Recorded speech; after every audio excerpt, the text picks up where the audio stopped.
everybody, welcome back to the Friend Zone. My name is Brianne Boyce and I'm your mindset mentor and motivator. I have a little bit of a cold today, so bear with me. Don't worry, it's not COVID.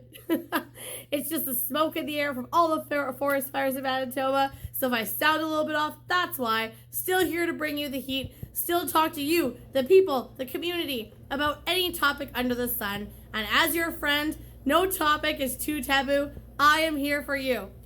Today, it's going to be short, sweet, to the point. I just want to talk about never mute yourself to make somebody else look better.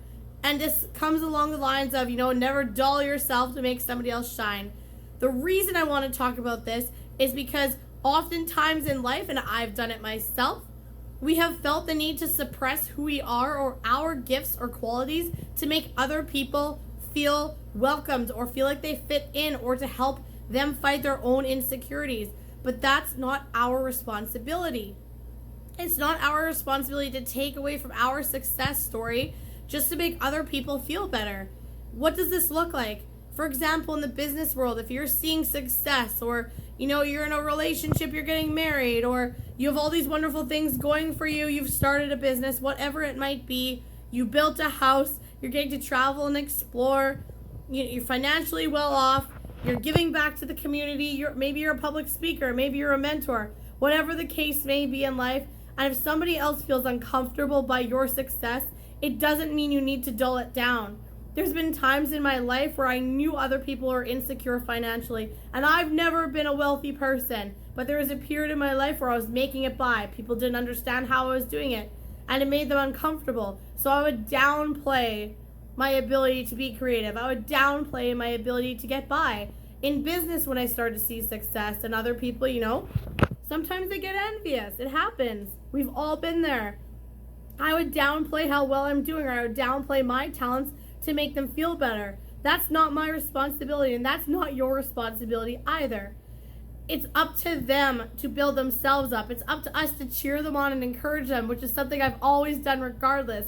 And if they don't accept that and they don't take it and they're still trying to pull you back down with them, that's just a crab in the bucket mentality and analogy, and that is not our issue. So we don't have to mute ourselves or dull our shine. We keep glowing. It's like a thermometer. And they always say that if you're trying to pull people up, you might be able to elevate them a little bit, but if you're sitting at a 90 out of 100 for energy and success and motivation, and they're at a 50, they're going to start pulling you down closer to that 50 while you're trying to pull them up closer to that 90. And the equilibrium, maybe you guys will bottom out around like 65, 70. It depends. So you want to always surround yourself with people of the same thermometer and temperature. You don't want to bring yourself to a lower level just to try and elevate them. Try and keep that up high. Surround yourself with 90s and bring those 50s with you collectively, but never bring yourself down a level to try and bring them back up.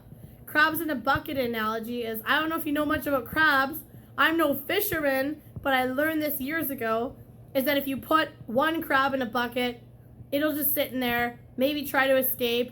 But if you put a second crab in the bucket, one of those crabs will try to escape, but the other one will actually pull it back down. And if that crab tries to escape for a second time, the crab in the bucket remaining will actually kill it. And this happens with multiple crabs. It's a you don't get to live if I don't, dog eat dog, competitive, challenging situation for them, right? They don't want you to succeed if they're not going to succeed. And that's what I want to talk to you guys about today. And this is completely different because one of my best guy friends, G-Star, made a good point. He's like, well, you know what? You got to know your audience. Absolutely, you need to know your audience. And it's not about that. That's not what I'm getting at. Yes, it's a time and a place to be goofy or funny or professional and collected. There's different scenarios that you need to conduct yourself in a manner. I'm talking about your overall personality and characteristics of who you are and what you stand for. You don't need to mute those attributes about yourself and your belief system to make other people feel accepted. You can do your best to include them and do everything you want, and if they're not fitting the mold, then that's an insecurity on their end that they need to work for.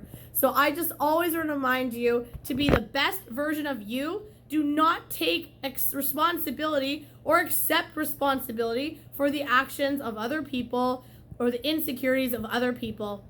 Always work on yourself. Bring your best light forward. And when you magnetize and attract those people towards you, then those that are ready to grow and wanting to grow and are self-aware of their own issues will want to learn with you, and they will come with you along the journey. But just don't sacrifice yourself and hang yourself out to dry along the way. Always be you. Thank you so much for coming back to the Friend Zone. Please, as always, make sure to like, share, comment, and subscribe. Let's keep the channel alive. Let me know any topics you want covered, and if there's anything that you want to see on here, any different kind of pizzazz, slow down the pace, kick it up a notch, you let me know. I'm always listening in the comment section. Take care. Have a great weekend.